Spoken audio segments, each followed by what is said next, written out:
안녕하세요, 여러분. 오늘도 변함없이 필립의 새한방 문이 활짝 열렸습니다. 며칠 전 한 구독자님이 하수연에 가득 담은 사연 하나를 보내주셨는데요. 제가 이 사연을 읽으면서 여기 육성으로 터져 나왔답니다. 진짜 몹쓸 인간들을 만난 이야기를 지금부터 시작합니다. 모두 반가워요. 저는 대구에 사는 평범한 30대 후반의 여자입니다. 제 인생을 통틀어 작년이 아주 시끄럽고 힘들고 어지러웠던 한 해였는데요. 끝장을 보게 된 저의 이야기를 몇 자 적어보도록 하겠습니다. 대구에서 연 50억 정도의 매출을 올리는 회사를 운영하는 아빠 덕분에 제 인생은 탄탄대로였습니다.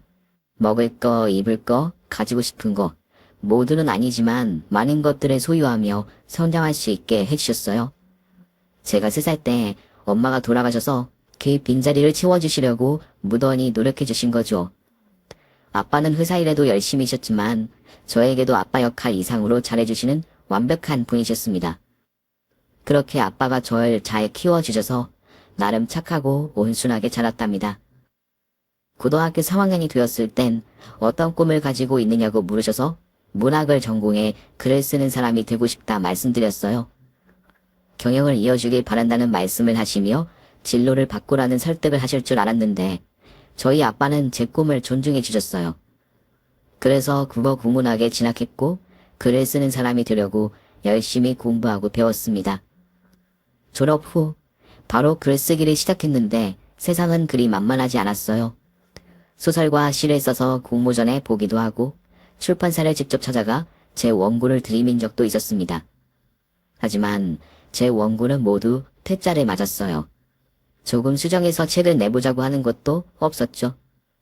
그래도 아직 젊고 앞길이 구만리이니 포기하지 않고 글을 쓰고 또 썼습니다. 매일 손가락에 쥐가 나도록 1년 동안 써봤더니 마침내 제가 쓴 수필집을 내주겠다는 출판사를 만나게 되었답니다. 출판 후 베스트셀러까지는 아니었지만 몇몇 서점에서 많은 판매를 올려 매대에서 내려오지 않고 계속 쌓여 있었어요. 이후부터는 다시 글을 써야 할지 다른 무언가를 해야 할지 고민하고 있었는데 출판사에서 연락이 왔어요.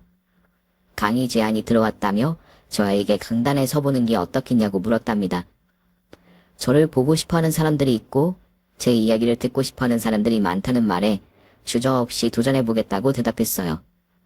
그때부터 저는 낮에는 강의를, 밤에는 틈틈이 글을 쓰는 꽤 여유로운 삶을 살기 시작했습니다. 완전히 꿈을 이룬 건 아니었지만 꿈을 향해 한 걸음씩 가까워지는 게 기쁘고 행복해서 인생이라는 게 아주 감사했어요. 아빠는 제가 이렇게 스스로 뭔가를 이루는 걸 지켜보시고는 무척이나 자랑스러워하셨고 대견스럽게 봐주셨습니다. 당신은 돈 버는 일에만 치중한 삶을 살았는데 당신 딸은 예술을 하고 사람들에게 사랑받는 사람이 되었다며 부러운 인생이라는 말씀까지 해주셨어요. 근 3년간은 책을 집필하며 강연만 하고 살았어요. 그러다 두 번째 책은 시집을 내게 되었고 지난 수필집만큼이나 과한 사랑을 받았습니다. 30이 넘을 때까지 많은 곳에서 불러주셔서 강단에 계속 설 수 있었답니다. 하고 싶은 일을 즐기고 열심히 살았더니 돈은 알아서 따라오더군요. 어렸을 때부터 꿈꿨던 삶을 이룬 데다 약간의 부와 명예를 누리니 더할 나위 없이 행복했습니다. 개인 시간이 자주 생겨 홀로 여행을 다녀오기도 하고 글쓰기에도 항상 열심이었답니다. 그러던 중 제 강의를 들으러 온 한 독자이자 열렬한 남자 팬과 사적으로 만나게 되었어요. 제가 서울, 부산, 광주, 그리고 제주도까지 강의를 하러 다녔는데 항상 그 남자 팬이 객석에 앉아 있었답니다. 제 글을 사랑해주고 저에게 무한한 관심을 주는 게 너무 감사해서 식사를 한번 대접하게 되었는데 남자가 너무 괜찮더라고요. 게다가 저를 여자로도 좋아하고 있다 해서 마음을 열고 사귀기 시작했습니다. 저를 보려고 전국 어디든 가리지 않고 찾아오는 걸 보면 분명 끝까지 저를 사랑해줄 것 같았죠. 그렇게 저희 두 사람은 1년 조금 넘는 시간을 열렬히 그리고 알콩달콩 사랑하는 시간을 보냈습니다. 저나 그이나 나이가 30대 중반에 달리고 있어 결혼을 생각 안 할 수가 없었답니다. 제 주변의 친구들도 모두 시집을 갔고 그이 역시 친구들 중 마지막 남은 싱글이었으니까요. 또 친정아빠나 시댁 부모님도 때가 되었으니 결혼을 하는 게 어떻겠냐고 말씀을 자주 하셔서 자연스럽게 상견례를 하고 결혼식을 올렸답니다. 이때까지만 해도 남편과의 결혼 생활이 아주 행복하고 달콤할 줄 알았네요. 그런데 결혼한 지 한 달 만에 실업자가 되었다는 소식을 전하더라고요. 여보, 나 회사에서 나왔어. 부장범이랑 대판 싸우고 사직서 던져버렸어. 뭐? 오랫동안 잘 다니던 회사를 이제 와서 그만뒀다고? 회사 상사놈들한테 질려버려서 한바탕 하고 끝내버렸다고. 아우, 부장놈. 아구청을 날리지 못해 아쉽네. 휴, 그래, 잘했어. 당신이 정신적으로 많이 시달렸으니 그럴만 했겠지. 그럼 앞으로 어떻게 할 거야? 이직할 회사를 구했어?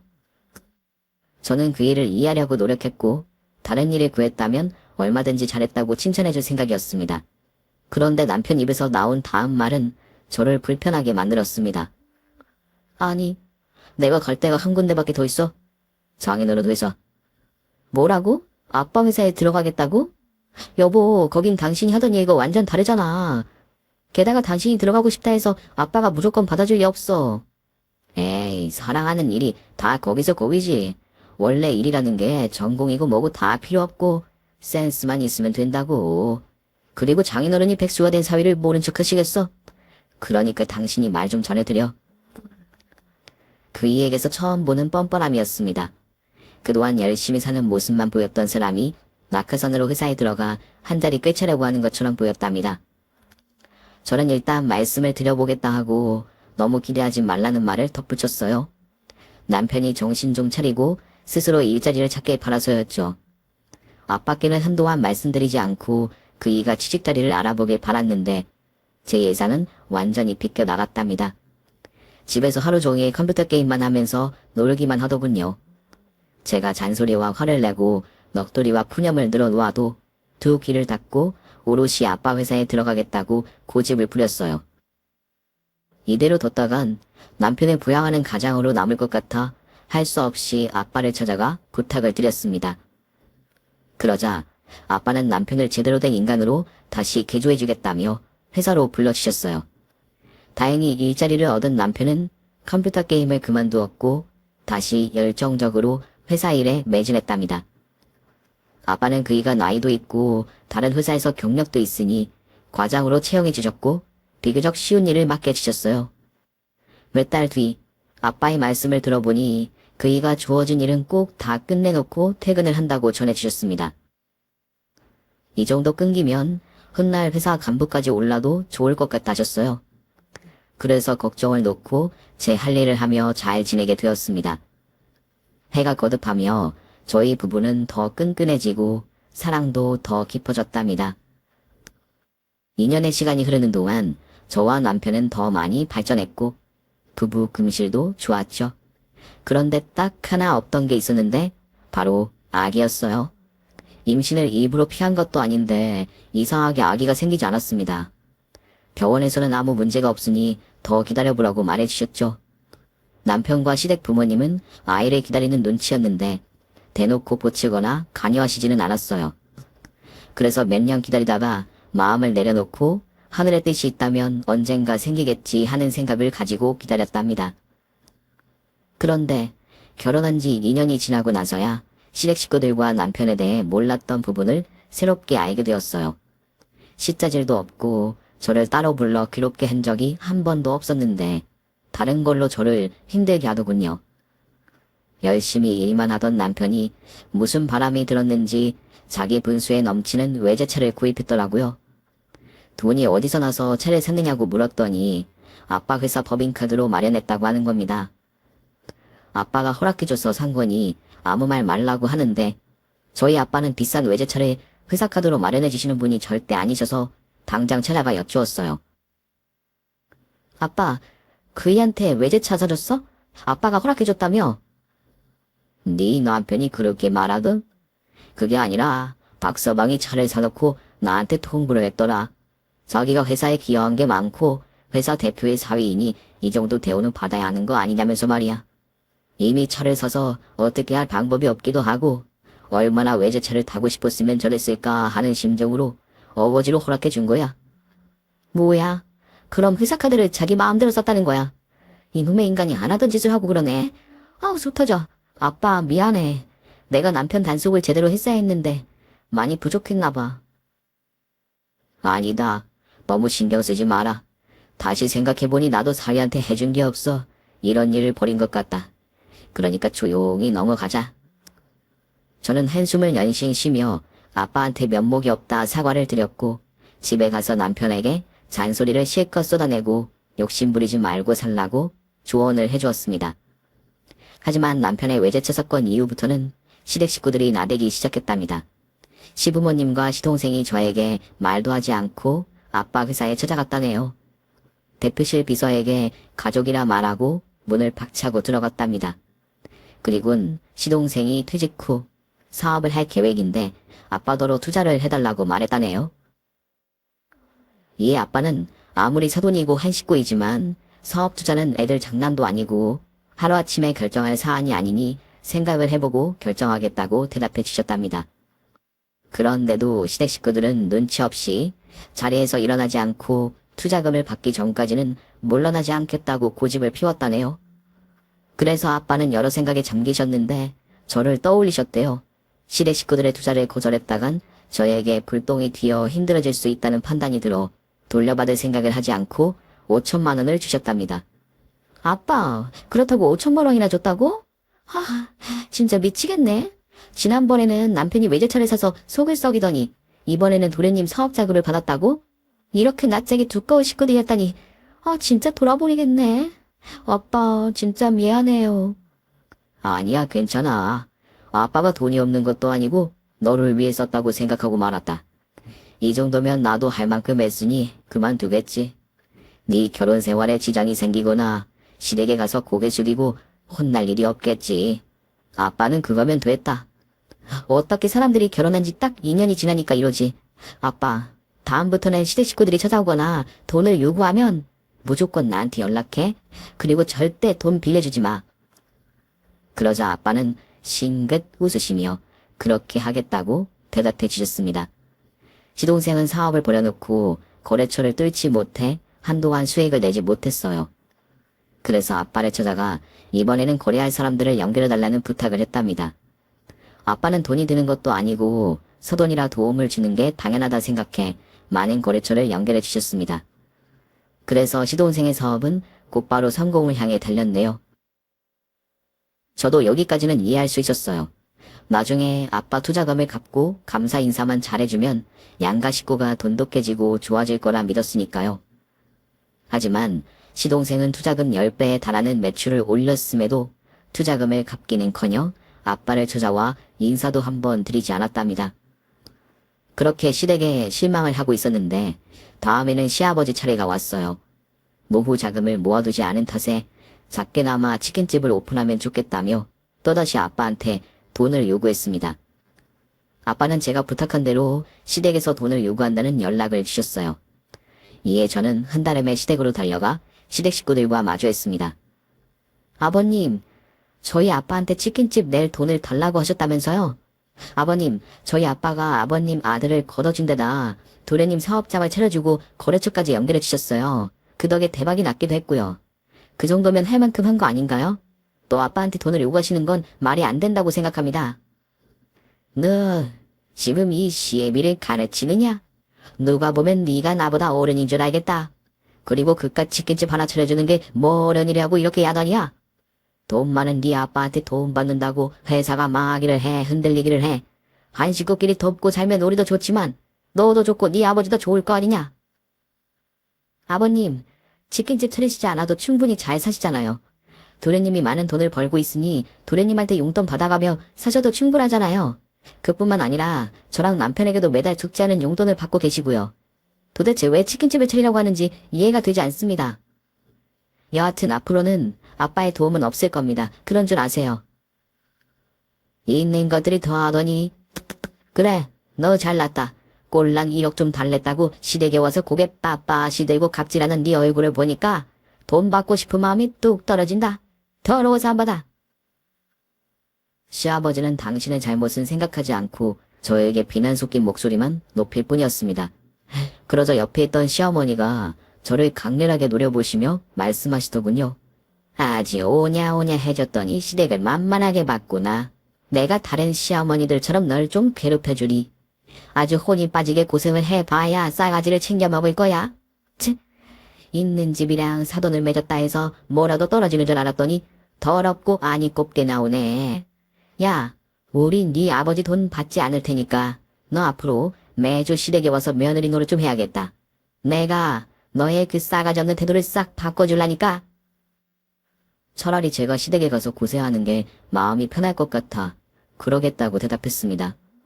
얼마든지 제 손이 필요하면 부르라고 말씀드렸죠. 대신 아빠를 찾아가는 일은 절대 없게 해달라고 다시 한번 부탁을 드렸어요. 그래서 시어머니가 시자 노릇하겠다고 절 몇 번 부르셔서 시댁에서 뻘짓을 많이 했습니다. 수년간 정리되지 않은 창고 방을 치우라고 하시기도 했고 조부모님의 제사상을 저 혼자 차리게 하셨어요. 이 정도는 각오하고 있어서 자주 시댁에 불려가 일을 했답니다. 그런데 한두 달 지나니 다시 저를 부르지 않더라고요. 왜 그런가 싶어서 조금 알아봤더니 시아버지가 다시 아빠를 찾아가 치킨집 자금을 챙겨갔다고 하더군요.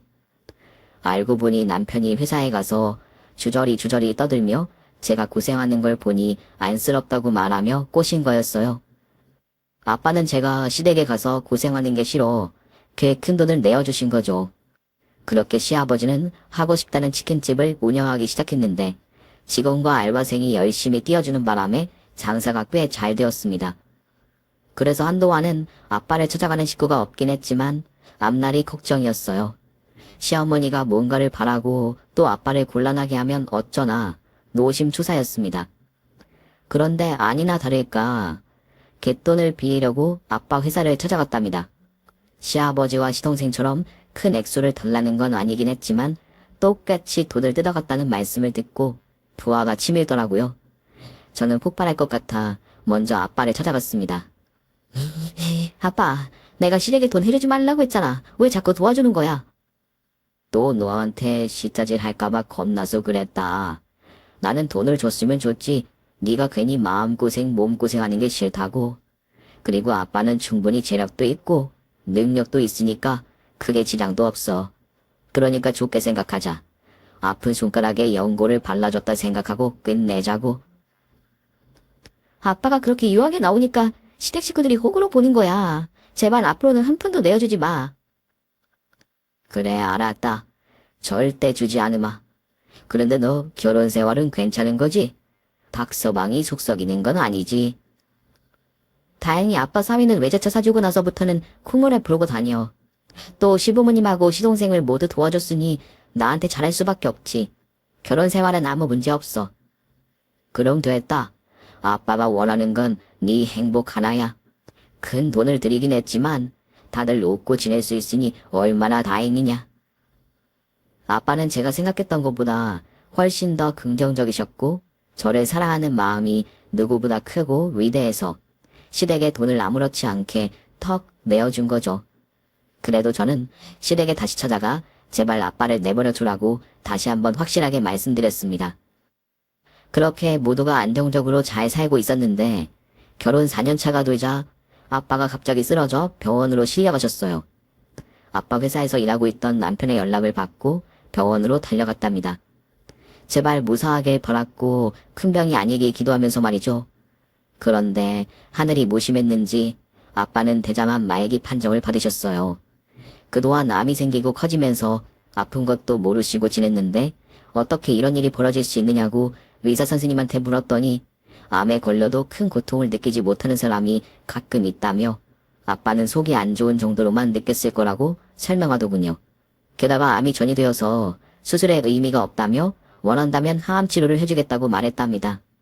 저는 아빠를 하루라도 더 살게 해드리고 싶어 항암 치료를 받자고 말씀드렸죠. 하지만 아빠는 고통을 느끼지 않고 편하게 요양하다 떠나고 싶다며 치료를 거부했습니다. 세이야, 어차피 가망이 없다잖니. 한 6개월 고향에서 지내다가 떠나고 싶구나. 허락해다오.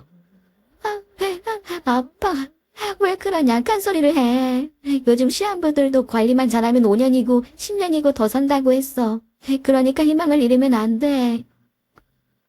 그러니까 공기 좋고 물 좋은 고향을 가겠다는 거야. 여기 병원에 누워 머리가 벗겨지면서 의미 없는 치료를 받고 싶지 않다고. 몰라. 아빠가 날 끝까지 지켜주겠다면서 벌써 이렇게 아프면 어떡해. 난 이제 어떻게 살아? 아빠 없는 인생이 나한테 무슨 의미가 있겠냐고. 그렇게 눈물로 며칠 동안 아빠 곁을 지키고 있다가 이내 아빠의 소원대로 고향으로 모셔다 드렸어요. 남편이 먼 곳까지 운전을 해주어서 편하게 갈 수 있었죠. 이윽고 아빠가 팔지 않고 남겨둔 고향집에 들어갔어요. 저는 아빠 곁에서 계속 지내기로 했고 남편은 서울로 돌아가 회사에서 계속 일하기로 했죠. 그런데 그이가 떠나기 전 궁금한 게 있다며 아빠한테 질문을 했답니다. 장인어른, 그럼 앞으로 회사는 어떻게 되는 거죠? 새로운 대표 자리에 누구를 앉히실 생각이죠? 그거야, 당연히. 역시 저였죠. 회사는 가족한테 물려주는 게 당연하죠. 앞으로 제가 회사를 잘 이끌고 나가겠습니다, 장인어른. 그이가 들뜬 기분으로 말하자 아빠가 고개를 흔들며 대답하셨습니다. 그게 무슨 소린가? 자네가 내 회사를 물려받다니. 아무리 자네가 일을 잘한다 해도 대표 자리는 아닐세. 내 자리는 김이사가 이어받기로 이미 결정이 났어. 그러니 자네는 열심히 일해서 진급이나 할 생각이나 하게. 남편은 예상 못한 대답을 들어 한쪽 입꼬리를 올리며 헛웃음을 짓더군요. 그리고 비꼬는 듯이 말했답니다. 그러셨어요. 생판 남인 김이사한테 회사를 물려줬다고요? 참 잘하셨네요. 저는 장인어른한테 그것밖에 안 들은 존재인가 봅니다. 서운하게 생각 말게. 김이사가 나중에 은퇴를 할 때쯤에 자네가 능력 있는 사람으로 성장이 되면 그때 회사를 물려받을 걸세.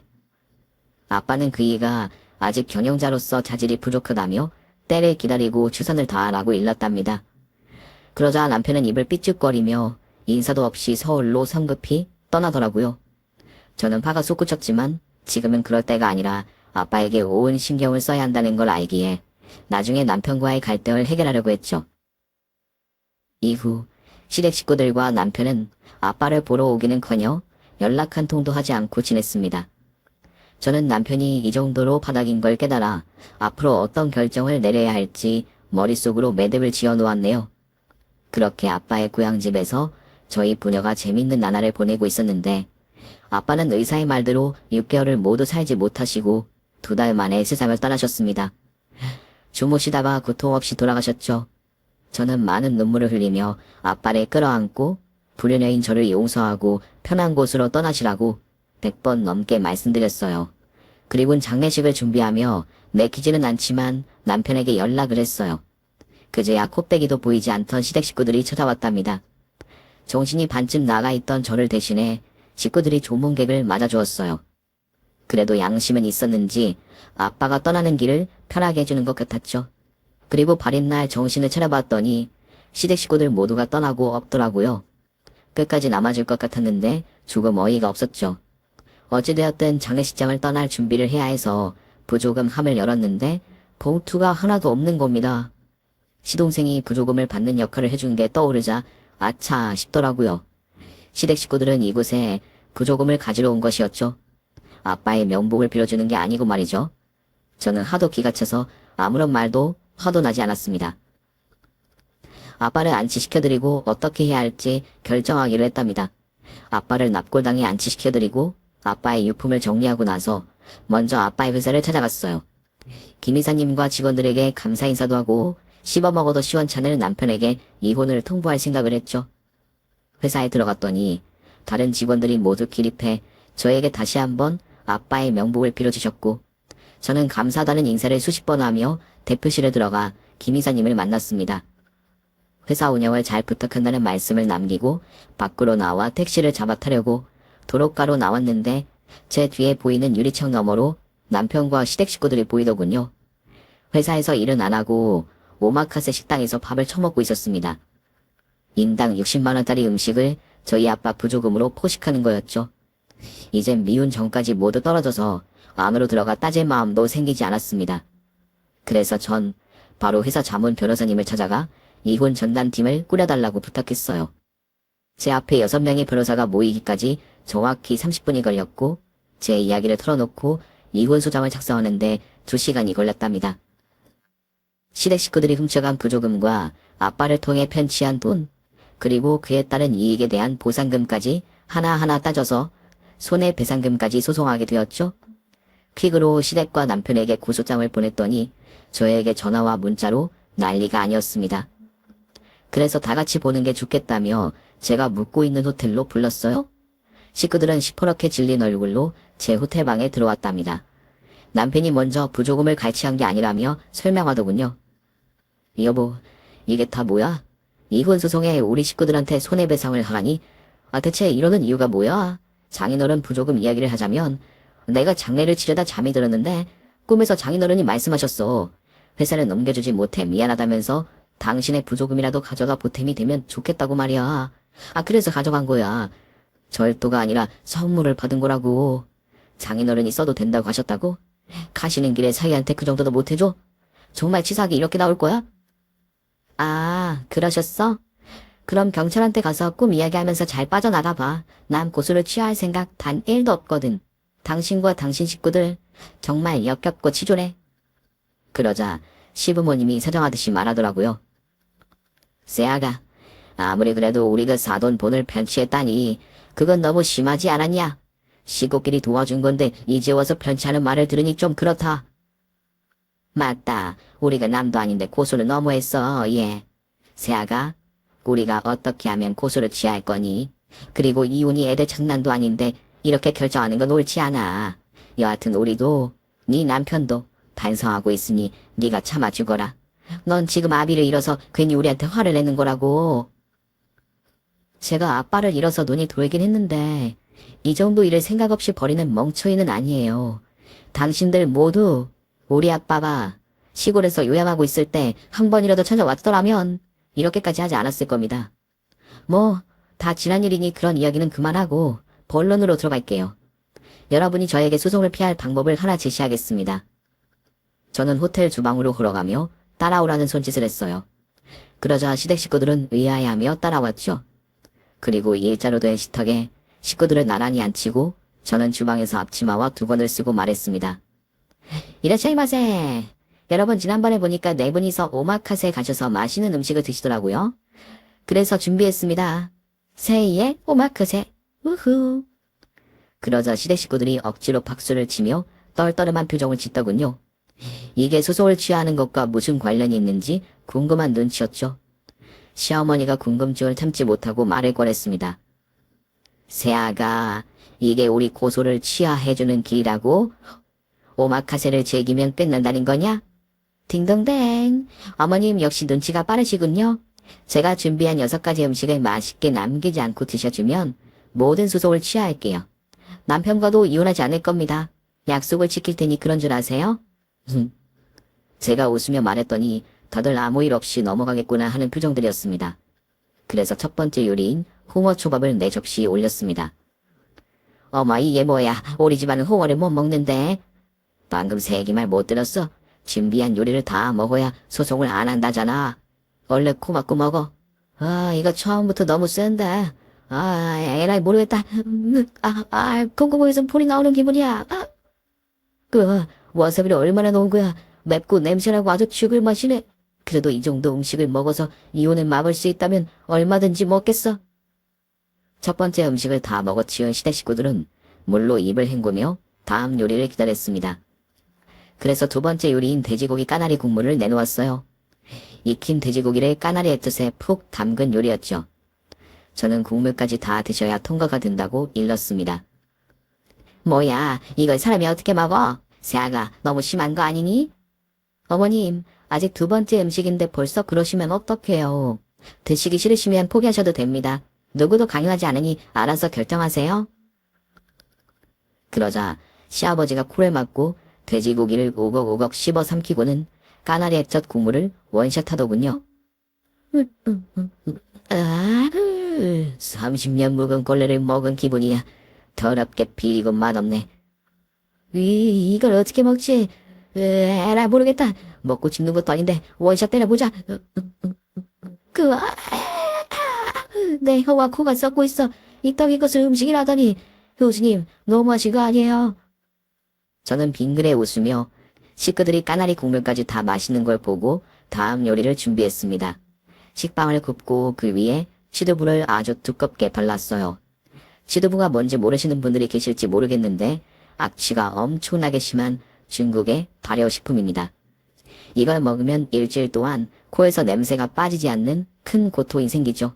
저는 치두부를 식빵에 바르다 못해 풍덩하고 담근 것처럼 아주 진하게 발랐어요. 그걸 하면서도 얼마나 역하던지 헛구역질이 막 나왔습니다. 자, 이번엔 치두부 샌드위치입니다. 이번에도 남기시면 안 되니까 꼭꼭 씹어 드세요. 이란 젠장, 너 미쳤니? 치두부를 빵에 발라먹는 골빈놈이 어딨어? 중국 애들도 이렇게는 안 먹는다고? 그럼 포기하세요. 다들 잘 들어. 우리 이거 못 먹으면 망한다. 사업이고 장사고 다 접어버려야 할 판이라고. 목숨 걸고 먹어. 다들 빵 들어. 아직 호랑 까나리 듯 향이 가시지 않았는데 치두부라니. 에라 모르겠다. 먹고 죽을 일 없으니까 먹어봅시다. 난 절대 당신과 이혼하지 않을 거야. 계속 같이 살아서 나중에 회사를 내가 운영할 거라고. 네 돈에서보다 더 심하잖아. 이걸 먹어야만 하는 건가? 주여. 부처님, 알라시니여. 저에게 왜 이런 시련을 주십니까? 부디 이걸 먹다 포기하지 않고 끝까지 먹게 하소서. 꽉! 저는 두 발 물러나서 코를 막고 식구들이 치두부 샌드위치 먹는 걸 구경했는데 냄새가 너무 심해 휴지를 콧구멍에 찔러 넣었습니다. 식구들은 한 입씩 베어 먹더니 앓는 소리를 내며 눈물을 쏟더군요. 치두부의 악취가 대단하긴 했습니다. 이것으로 끝이면 어쩌나 했는데 억지로 꾸역꾸역 다 처먹더라고요. 다들 넋이나간 얼굴로 다음 음식을 빨리 주고 빨리 끝내자고 벅석을 떨길래 바로 다음 음식을 준비했어요. 여러분, 모기 눈알 스프라고 들어보셨나요? 중국에서 한 그릇에 160만 원에 판매가 되고 있다고 하더군요. 그런데 진짜 비위가 좋아야만 먹을 수 있는 음식이라 매니아들만 찾는다고 하더군요. 저는 수프를 4개 식탁에 올렸더니 식구들이 다들 이번엔 먹을 만한 게 나왔다고 좋아했습니다. 이번에는 고급 요리예요. 한 그릇에 160만 원 하는 모기 눈깔 스프랍니다. 수프 위에 둥둥 떠다니는 알갱이 보이시죠? 그게 바로 여러분들이 매년 물리고 있는 모기의 눈깔이라네요. 그럼 맛있게 드세요.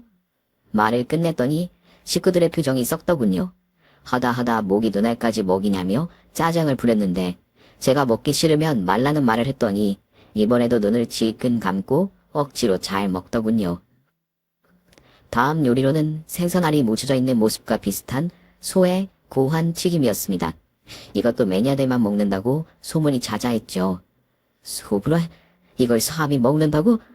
응, 정력에 그렇게 좋다네. 얼른 맛봐. 소불알 파는 아저씨가 없어서 못 판다고 했어.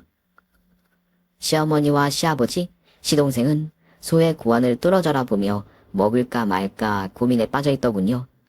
그러자 이번에도 시아버지가 무조건 먹으라고 소리치는 바람에 모두의 입에 소의 고환을 털어 넣었답니다. 우직 빠직 사각사각 소리를 내며 씹는데 맛이 별로였는지 식구들의 비명소리가 터져 나왔습니다. 급기야 시어머니는 식탁에 그래도 뱉어버리고 말았어요. 끝나버렸네. 자, 게임 끝났습니다. 이제 다들 돌아가세요. 누가 끝이래? 날 빈다지 핫바지로 본 거냐? 뱉은 거 도로 입에 넣을 거니까 기다려. 네네, 그럼 어서 소불알을 입에 넣으세요. 5초 주겠습니다. 5, 4, 3, 2, 젠장해. 나이 이래내 소불알을 먹더니 그걸 뱉었다가 도로 입에 넣다니 젠장. 다른 식구들이 모두 소 고안 튀김을 먹고 기다리고 있었고 시어머니는 이내 뱉었던 음식을 다시 핥아 먹었습니다. 그래서 마지막 음식만을 남겨두고 있었습니다. 혹시 성공하면 어쩌나 하고 걱정이 되었지만 마지막 음식을 내려보자 그런 걱정은 바로 사라졌어요. 생긴 것부터가 고약한 음식을 네 사람에게 건네주었답니다. 제가 뭐라 설명하기도 전에 네 사람은 자리에서 일어나 뒤로 물러났습니다. 그리곤 한참 동안 생각을 하더니 제 앞에 무릎을 꿇었습니다. 세아가 아무리 그래도 박쥐탕이 뭐니? 저걸 우리가 어떻게 먹어? 죽으면 죽었지. 저 징그러운 박쥐를 입에 넣을 일은 절대 없다. 애초에 우리를 엿먹이려고 꾸민 짓이었어. 이건 말도 안 되는 일이야. 5가지 음식을 먹었으니 우리가 이긴 거라고. No, no. 그럴 리가요. 이것까지 다 드셔야 인정이 됩니다. 싫으시면 포기하시던가요. 여보, 그럼 이렇게 하자. 나 혼자 먹을 테니 다른 사람들은 빼줘. 그이가 딜을 하길래 저는 고민하는 척하다가 대답해 주었습니다. 그래, 먹어봐. 당신 혼자 성공하면 고소 따위는 하지 않을 거야. 당신과 결혼 생활도 유지할 거고. 그랬더니 남편이 박쥐탕 앞으로 다가가 한 입 베어 물려다가 뒤로 자빠졌습니다. 못해. 저걸 어떻게 먹어. 차라리 이혼하는 게 낫겠어. 형수님, 넘어가세요. 세상에 이런 오마카세가 어딨어요. 시동생의 말에 제가 이렇게 대답해 주었습니다. 그러면 세상에 늑대 같은 시댁이 어딨어요. 우리 아빠한테 박쥐처럼 들러붙어 돈 뽑아 먹더니 병들고 아프니까 나타나지도 않았죠. 게다가 아빠 부조금을 갈취까지 해가는 박쥐 같은 짓을 왜 한 겁니까?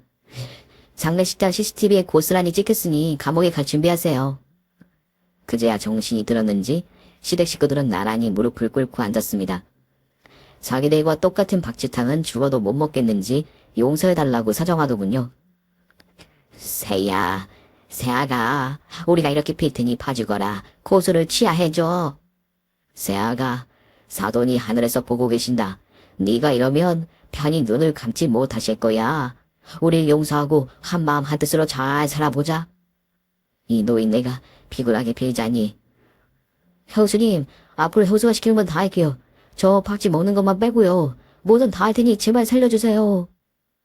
여보, 지난 일은 모두 잊자. 내가 살면서 두고 갚을게, 응?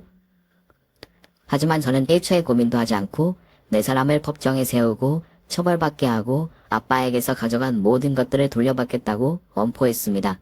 그러자 남편이 태도를 바꾸더군요. 에이, 진짜 말이 안 통하네. 그래, 너 하고 싶은 대로 해봐. 우리는 뭐 변호사 못 구할 줄 알아? 엄마, 아버지 다들 일어나요. 우리도 비싼 변호사 구할 능력 있잖아요. 전현이랑 싸워봅시다. 생각해보니 그러네. 내 남편 치킨집도 잘 되고 아들 둘 다 능력 있는데 뭐하러 우리가 이렇게 비고 있지? 부조금을 가져간 것도 한 식구이니까 피할 수 있을 거야. 저 미친 음식을 괜히 먹었네. 퇴퇴, 다들 일어나자. 네 사람이 자리에서 일어나자 저는 마지막 말을 하고 주방 밑에 숨겨둔 걸 꺼냈습니다. 여러분, 게임에 지셨으니 벌칙은 받으셔야죠. 법정은 당연히 가는 것이고 오늘은 이걸 받고 가세요. 제가 양동이에 가득 채워놓은 건 홍어와 치두부, 까나리 액젓과 소의 고환, 그리고 박쥐탕까지 뒤섞여 있는 잡탕이었어요. 이걸 들어서 시댁 식구들 얼굴과 몸에 뿌려주었답니다. 샤, 개운하시죠?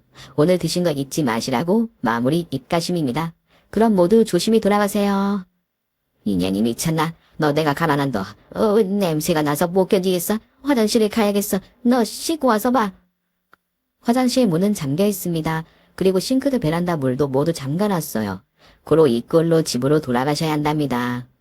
식구들은 저에게 복수를 하려고 했지만 극심한 악취를 참지 못하고 주랭랑을 쳤답니다. 그렇게 저의 오마카세는 끝이 나버렸네요. 저는 곧바로 부조금 절도로 시댁 식구들을 신고 접수했고 이혼 소장과 손해배상 청구를 제출했답니다. 그래서 식구들은 집에 가서 씻자마자 형사들에게 절도죄로 체포되었습니다. 변호사를 서서 빠져나오려고 했지만 부조금을 털어간 사실이 변하지 않으니 바로 구치소로 들어갔어요. 네 사람은 모두 징역형을 받게 되어 교도소로 이관되었는데 얼마 뒤 이혼 재판과 손해배상 재판이 열렸답니다. 제 변호사들이 일치월장하고 일목요연하게 주장을 펼치자 판사님은 시댁이 가져간 사업자금과 이익으로 얻은 대부분의 돈을 돌려주라고 선고했답니다. 뿐만 아니라 시동생의 거래처 사장님들이 그동안 눈 감아준 부정행위를 낱낱이 밝혀 사업체를 공중분해시켜버렸고 제가 받은 정신적 부상금까지 다 받게 되면서 시댁은 하루아침에 모든 걸 잃고 거지가 되었답니다. 저희 아빠 덕에 가진 부를 모두 돌려주고 마지막 남아있던 시댁을 경매에 내놓게 되었죠. 나중에 출소하고 나면 빈털터리로 다시 인생을 시작해야만 하네요. 올해 말쯤에 출소한다는데 그때부터 다시 지옥이 시작될 것 같습니다. 저의 응징과 복수는 이렇게 끝이 아직도 진행 중이네요. 한편 아빠의 회사는 김 이사님이 잘 이끌어 주시고 계십니다. 회사에 제 지분이 20%가 있어 같이 일해보자고 자주 말씀하시는데 저는 글쟁이로 사는 삶을 살려고 거절했답니다. 저는 올해 3번째 책을 냈어요. 아빠의 삶을 쓴 에세이를 말이죠. 한평생 저를 위해 헌신한 일들과 성공을 위해 애를 쓴 흔적들, 그리고 투병 생활까지 썼죠. 그리고 시댁 이야기도 조금 썼어요. 제가 인간 이하의 사람들과 한 식구로 산 한심한 이야기를 아주 간단하게 적었죠. 책은 이전에 냈던 시집보다 판매량이 저조하긴 하지만 그래도 저를 사랑해주는 독자님들이 있어 먹고 살 수 있네요. 또 강단에도 계속 서고 있으며 많은 사람들을 만나며 대화를 나누고 재밌게 살고 있답니다. 재혼이나 연애는 아직 생각이 없어 혼자 사는 삶을 만끽하고 있어요. 아빠를 회상하고 그리워하면서 말이죠. 이제 곧 아빠의 기일인데 제 꿈을 향해 계속 걸어가고 있는 걸 보시면 기뻐하시겠죠? 전 남편과 시댁을 응징해 준 걸 기특해 하시겠죠? 제가 너무 심하다고 생각하시는 분이 없길 바라며 이만 글을 줄입니다. 안녕히 계세요. 오늘의 사연은 오마카세 일화가 진짜 충격적이네요. 사연자님이 제대로 된 복수를 한 것 같아 기분이 좋기도 합니다. 여러분도 그렇게 생각하시죠? 그렇다면 구독과 좋아요를 꼭 눌러주시고 알림 설정까지 해주시면 더할 나위 없이 감사하겠습니다. 저는 내일 더 충격적이고 혀를 내두를 사연을 들고 돌아오겠습니다. 감사합니다.